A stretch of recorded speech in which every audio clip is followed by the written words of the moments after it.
Bismillahirrahmanirrahim. Assalamualaikum warahmatullahi wabarakatuh. Pada kesempatan kali ini, kami dari kelompok 10 akan mempresentasikan mengenai jenis dan tren baru digital entrepreneurship.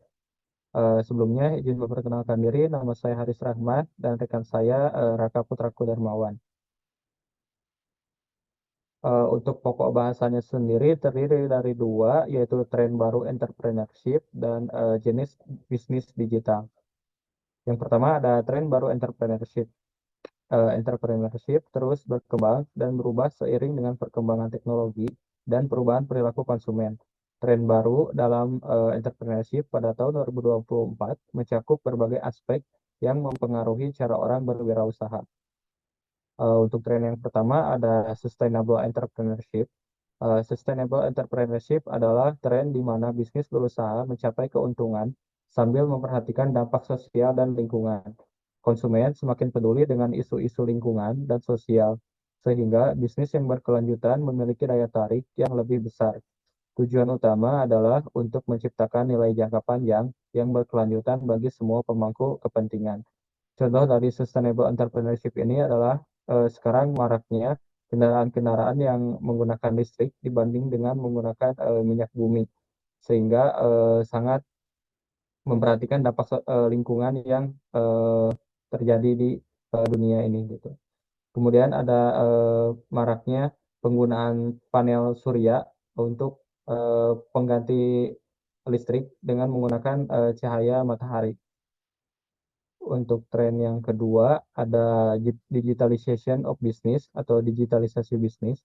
Digitalisasi bisnis ini merujuk pada penggunaan teknologi digital untuk mengubah cara bisnis beroperasi, berinteraksi dengan pelanggan, dan menciptakan nilai.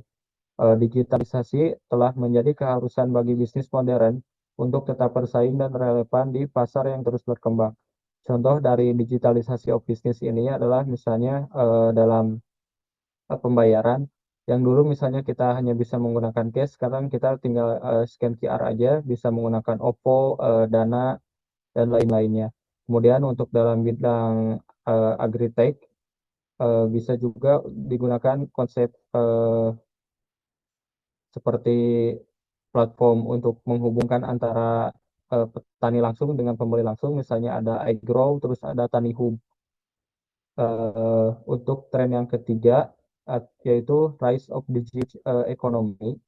Gig Economy atau ekonomi gig adalah tren di mana orang bekerja sebagai pekerja lepas atau freelancer untuk berbagai proyek. Platform-platform seperti Upwork, Fiverr, dan Freelancer semakin populer sebagai tempat mencari proyek dan pekerjaan. Fenomena ini telah berkembang pesat dalam beberapa tahun terakhir, mempengaruhi cara orang bekerja dan bisnis beroperasi.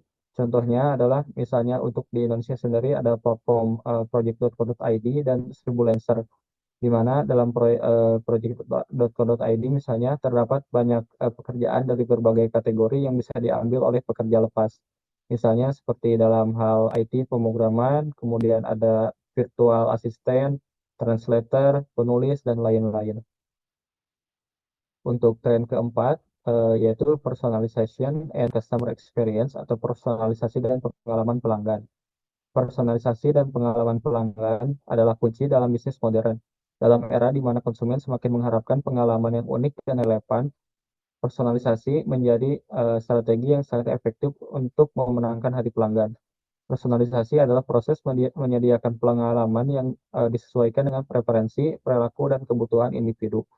Ini melibatkan penggunaan data dan teknologi untuk memahami pelanggan secara lebih baik dan memberikan solusi yang tepat untuk mereka.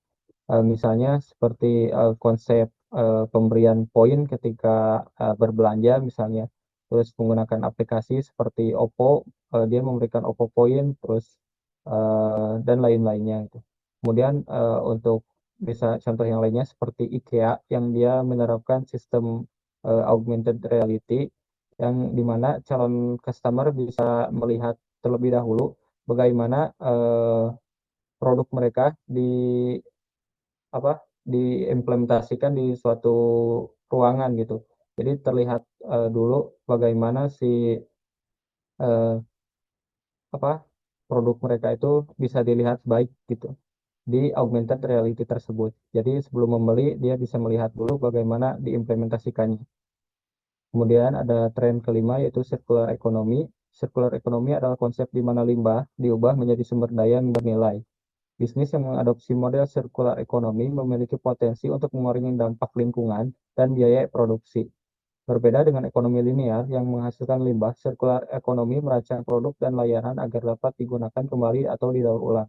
Contohnya seperti bisnis-bisnis yang menggunakan mendaur ulang limbah untuk menjadi produk yang bernilai jual gitu.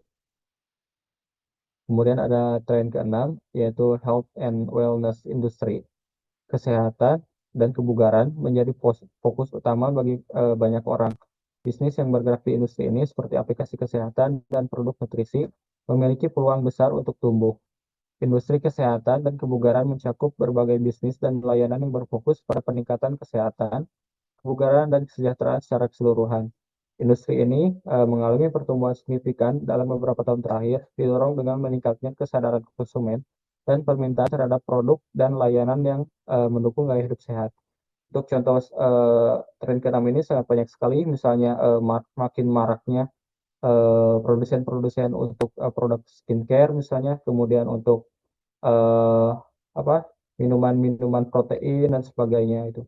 Kemudian untuk hal konsultasi juga sekarang makin memudah dengan ada aplikasi kayak Halodoc, terus Halo Dokter dan lain-lain gitu. Nah, untuk jenis bisnis digital selanjutnya akan dijelaskan oleh Raka. Kepada Raka dipersilahkan.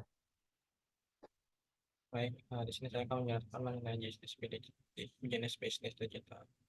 Yang pertama itu marketplace. Jenis bisnis digital yang pertama yang sudah tidak asing lagi adalah marketplace. Ini merupakan sebuah platform digital yang menjadi sarana atau tempat berjualan bagi banyak pelaku usaha. Bisa dibilang marketplace ada bisa pembelajaran secara virtual. Melalui marketplace, setiap calon pembeli bisa mencari dan membeli produk dari berbagai merek dan berbeda. Misalnya saja beberapa marketplace yang cukup familiar saat ini seperti Shopee, Bukalapak, Tokopedia, dan sebagainya.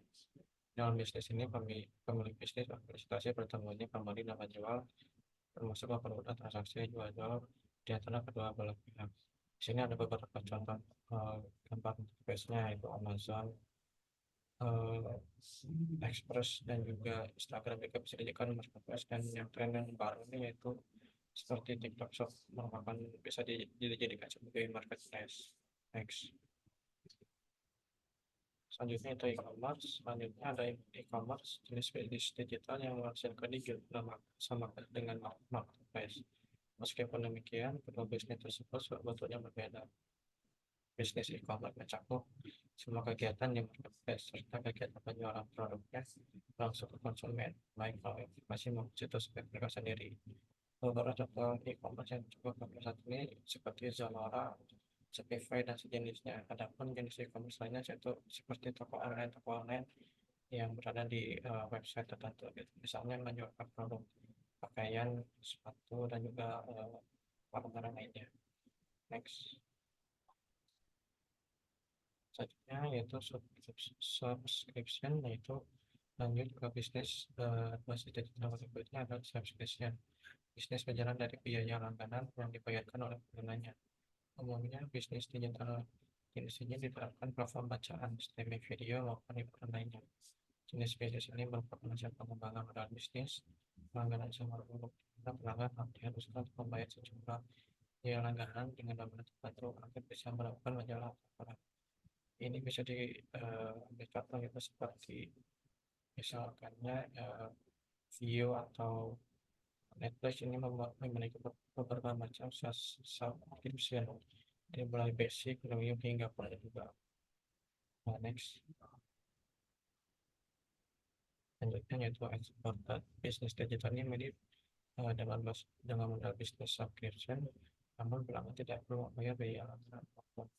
Misalnya bisnis exported diterapkan platform media sosial. Meski pengguna tidak diharuskan membayar, platform media sosial tetap bisa mendapatkan pemasukan. Misalnya pemasukan yang diperoleh media sosial tersebut berasal dari sponsor, promosi, atau iklan yang dibayangkan. Semakin banyak penyalahgunaan iklan, makin besar pula termasuk platform dan iklan diperoleh platform tersebut. Ini misalnya ketika kita menonton YouTube atau menonton film streaming itu selalu ada iklan muncul. Itu merupakan sebuah contoh dari seperti Next. Ya, kesimpulannya yaitu digital production terus berkembang dengan adanya kemajuan teknologi dan perubahan perilaku konsumen. Industri utama termasuk e-commerce, media sosial influencer, fintech, edtech, dan healthtech. Tren terbaru meliputi perkembangan kecerdasan buatan AI, IoT, blockchain, kemudian realitas virtual dan augmented, atau VR atau AR, serta teknologi ramah lingkungan.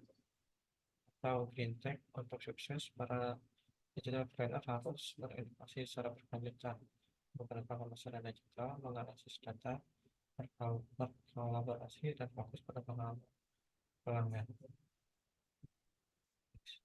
Baik, terima kasih dari presentasi kami hari ini. Semoga dapat bermanfaat dan dapat dipahami dengan jelas. Baik, mungkin sekian presentasi yang dapat kami sampaikan mengenai eh, tren digital partnership dan jenis bisnis digital. Terima kasih atas perhatiannya. Mohon maaf bila ada kesalahan. Wassalamualaikum warahmatullahi wabarakatuh.